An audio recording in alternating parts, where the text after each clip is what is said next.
Now, we'll start with the card on the bottom of the deck, which is the Five of Ghosts. And the Five of Ghosts denotes the crying over spilled milk. In this case, it just looks like water, but it's a sense of disappointment. It's a kind of a sense of loss in some way. So we'll look at this in the context of what some of the other cards have to indicate for you. But yeah, this is kind of a disappointment card. The one thing, however, to note on this card is that even though this bucket has spilled over, there's still one that's full right over here. So be careful where you're shifting your focus this month. Are you focusing on the loss or the lack, or are you focusing on the part that is still abundant and plentiful? Okay. So we'll start up here, and we'll look at this Hermit card. Now, some of you may have been going back to the drawing board. You may have been kind of withdrawing from the world to sort of get right in your life, develop your talents, maybe to become more insightful. Maybe you've been going into journal.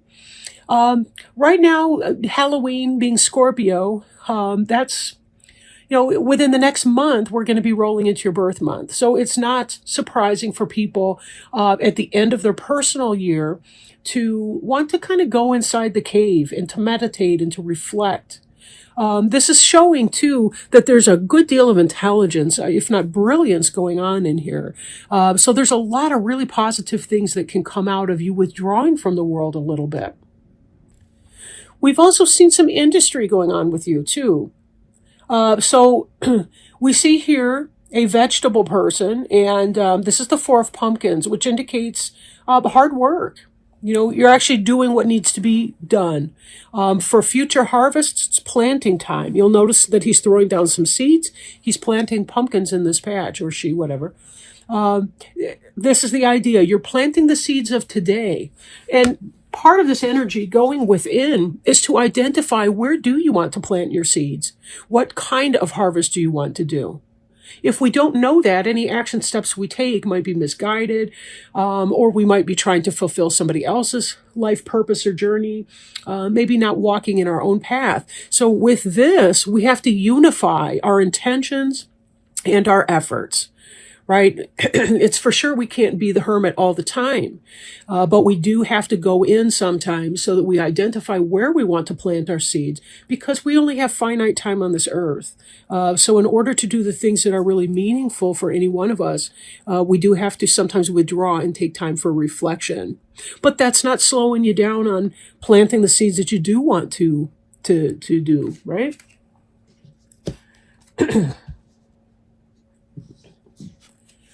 And the Three of Imps here is a Three of Wands and other decks. And this is someone who has put the steps together. They have done the planting, and they are waiting for those ships to come in, to mix my metaphors, right? For planting, you're waiting for the harvest. If you have investments and orders overseas, you're waiting for them to be delivered to these shores. And this individual here is waiting for his ships to come in. Now, you'll note that the other two imps on the side, they have torches with fire atop them. This person here has they have a oak tree. And so this is sort of a bird of another feather, or am I saying that wrong? A horse of another color, so to speak. But this is a person who's unique and individual. And part of that comes from the hermit. Right? The hermit energy, getting in touch with who you are so you know how you want to manifest. Do you want a torch of fire, or do you want a pole with oak leaves on it? It's however you want to express yourself or your energy. This is a fire sign card right here. So it also has to do with that sense of passion. Right? And this can also indicate some type of business relationship. Maybe these three are going into a business partnership together, and they all are waiting for that ship to come in. On a joyous note, too, we have the three progressing to the four, which is that celebration. The one thing about the Three of Imps card is that the ship is, in fact, en route. It is coming. All the good things are going to be coming in. That's not in question.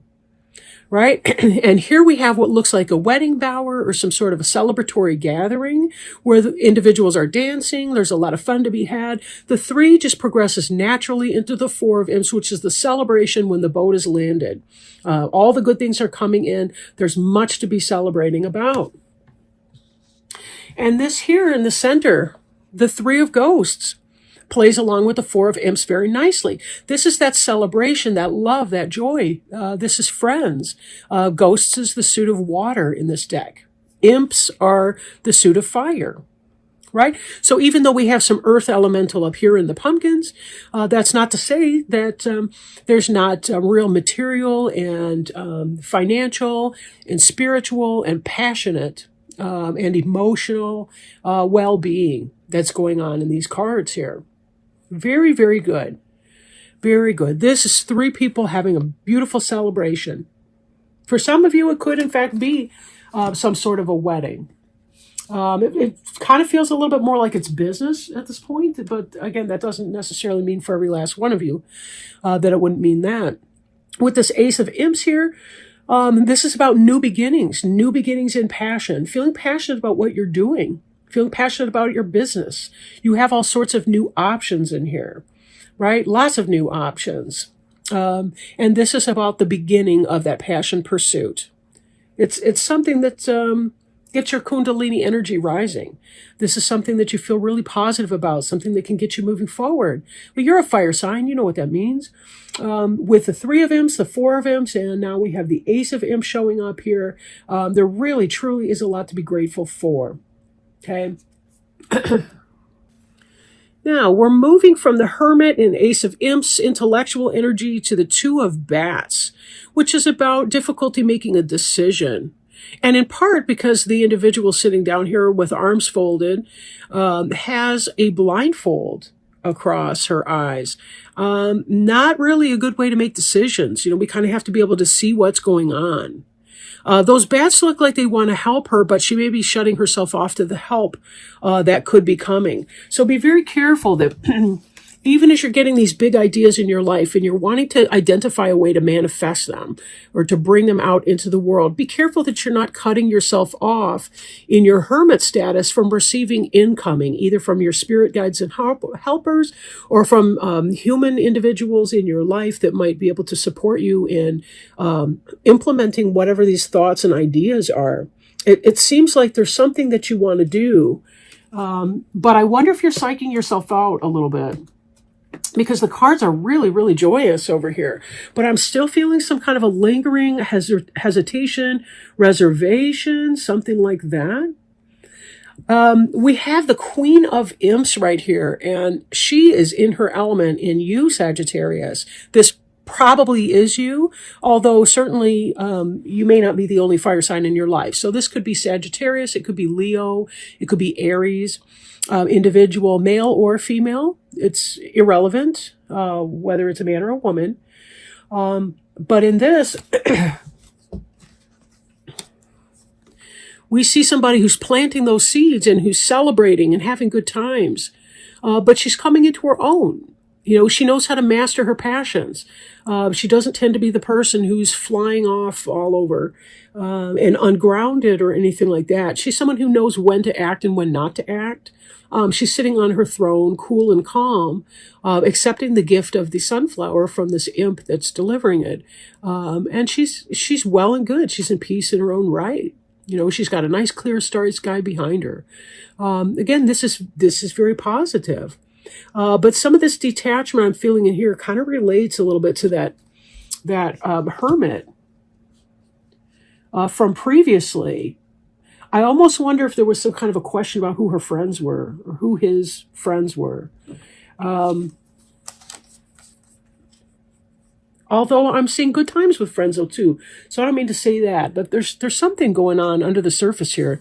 You look good, but there's something not quite right in the energy here. Maybe some of you guys that are watching this video can help illuminate for me what that is exactly. In doing a general reading, sometimes one person's energy comes through, sometimes it's a whole bunch of them, and depending on the situation, it can really vary. That's the problem with generalized readings. Although they can be They can be pretty good overalls for people too, don't get me wrong. Now here we see this Hanged Man energy. And so what I'm seeing future-wise, we got your head in the Two of Bats, we got your heart in the Queen of Imps, and then beneath your ground we got the Hanged Man. So there's some sort of a reservation. You're still going within. This Hanged Man balances out the Hermit energy quite well, and it still has to do with taking that kind of going within. And I think it's related to the sense of disappointment in something or someone. You're noticing some kind of a lack or some sort of a disappointment. There might be a sense of feeling that you have to do it all yourself. Maybe that you can't rely on some people. Certainly the people in here are showing up for the fun. Maybe that's the problem, is you've got people that are showing up for the fun, but not really showing up to help with the work aspect of that. But I'll leave that to you to identify how that specifically relates to your life. One last thing I want to do, though, before we hang up here, is our Archangel Raphael Healing Oracle card by Doreen Virtue. We're going to pull one of these and see if we can't maybe identify some kind of way that you can help move through that. I don't want you isolating, and this is really a good period of time for celebration, for joy, for all kinds of things. But I'm feeling like there's a sense of conflict within you. Maybe that you're struggling, you don't want to look at something, but it's really bothering you, and it kind of gets your dander up a little. So let me shake these up and see what we got to do here. Okay. And the answer to your yes or no question is yes. Dear Archangel Raphael, please help me trust my feelings as the accurate barometer of truth. So the accurate barometer of truth, we've got the disappointment card. We've got the I'm not sure what in the world I'm going to be doing, making a decision on this. We've got some isolation cards on the Hanged Man and the Hermit balancing with the Three of Goats celebration in the middle. So who's to say? Maybe that's an increase in your meditation practice. But the answer to your question is yes. You probably already knew this, and Archangel Raphael wishes to validate your intuitive feelings. This card is a talisman to help you deal with current situations and prepare for the future. Sometimes the greatest gift you can receive is knowing what to expect next. Raphael reminds you that everything can change in even more positive directions, so stay open to your intuitive wisdom, which will guide you along the way. Things are going in a positive direction. You're on the right path. A recent change proves healthful. Accept an offer that was made to you. A new opportunity is imminent. And yes, your feelings are accurate. So whatever this decision is that you need to make, go for it. That's what I'm getting. Go for it. There's a lot of celebration that is to be had in that. There's a lot of really positive moves coming along in this direction. Whatever this disappointment or that kind of mind game is that you're going through, let go of that. Go into your intuition. Balance your need for alone time, your Hanged Man and Hermit energy. Balance those. Be sure you are practicing your meditation every single day. You deserve it, and so do the people around you deserve it. Because when you're at your best mentally, physically, spiritually, emotionally, so will the other people around you be.